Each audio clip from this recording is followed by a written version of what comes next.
Chapter 18. Down the Chocolate River. Off we go, cried Mr. Wonka. Hurry up, everybody. Follow me to the restroom, and please don't worry about Augustus Gloop. He's bound to come out in the wash. They always do.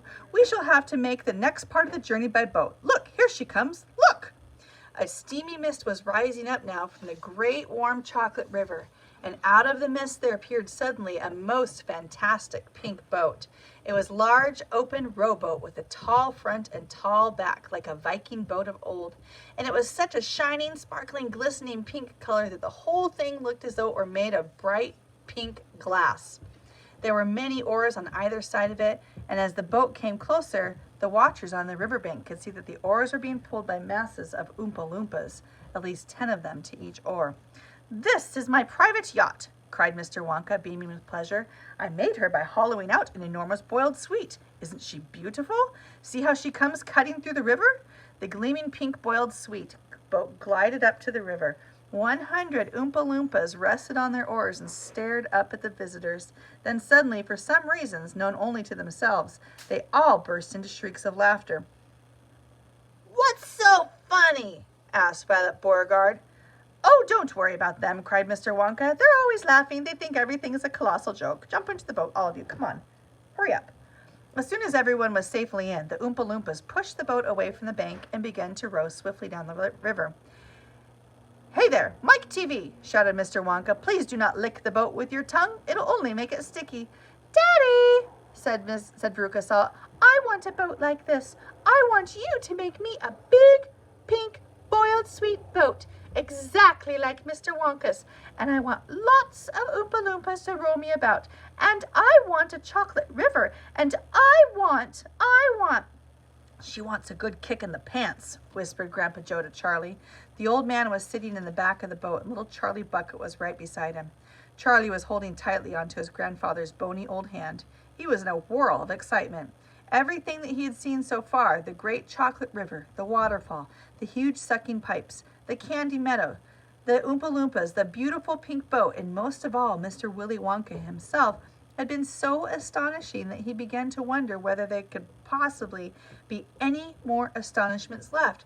Where were they going now? What were they going to see? And what in the world was going to happen in the next room? "Isn't it marvelous?" said Grandpa Joe, grinning at Charlie. Charlie nodded and smiled up at the old man. Suddenly, Mr. Wonka, who was sitting on Charlie's other side, reached down into the bottom of the boat, picked up a large mug, dipped it down in the river, and filled it with chocolate and handed it to Charlie. "Drink this," he said. "It'll do you good. You look starved to death." Then Mr. Wonka filled a second mug and gave it to Grandpa Joe.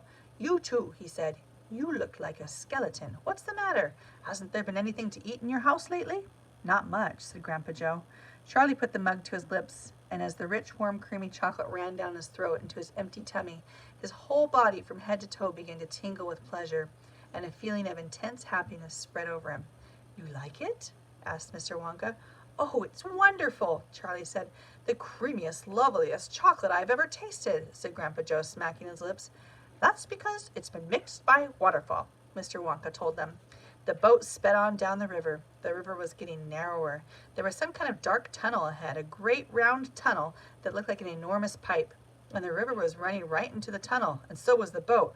"Row on!" shouted Mr. Wonka, jumping up and waving his stick in the air.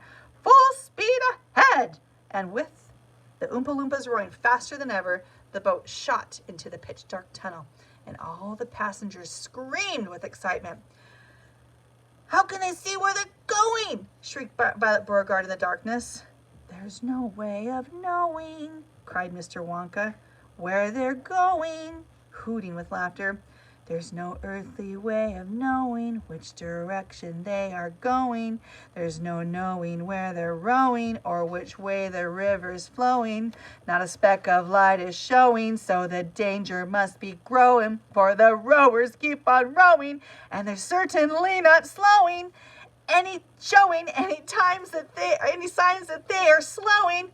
"He's off his rocker!" shouted one of the fathers aghast, and the other parents joined in the chorus of frightening shouting. "He's crazy!" they shouted. "He's balmy, he's nutty, he's screwy, he's batty, he's dippy, he's dotty, he's daffy, he's goofy, he's beany, he's buggy, he's wacky, he's loony." "No, he is not," said Grandpa Joe. "Switch on the lights!" shouted Mr. Wonka, and suddenly on came the lights, and the whole tunnel was brilliantly lit up, and Charlie could see that they were indeed inside a gigantic pipe, and the great upward curving walls of the pipe were pure white and spotlessly clean. The river of chocolate was flowing very fast inside the pipe, and the Oompa Loompas were all rowing like crazy, and the boat was rocketing along at a furious pace. Mr. Wonka was jumping up and down in the back of the boat, calling to the rowers to row faster and faster still.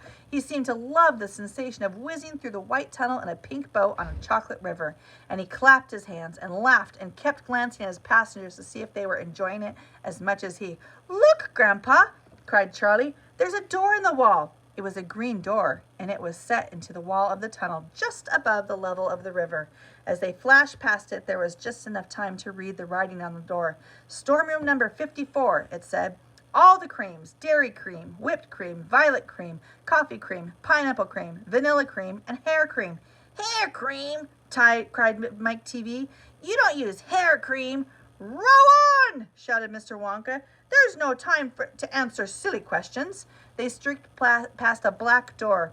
"Storeroom number 71, it said on it. "Whips, all shapes and sizes." "Whips!" cried Veruca Salt. "What on earth do you use whips for?"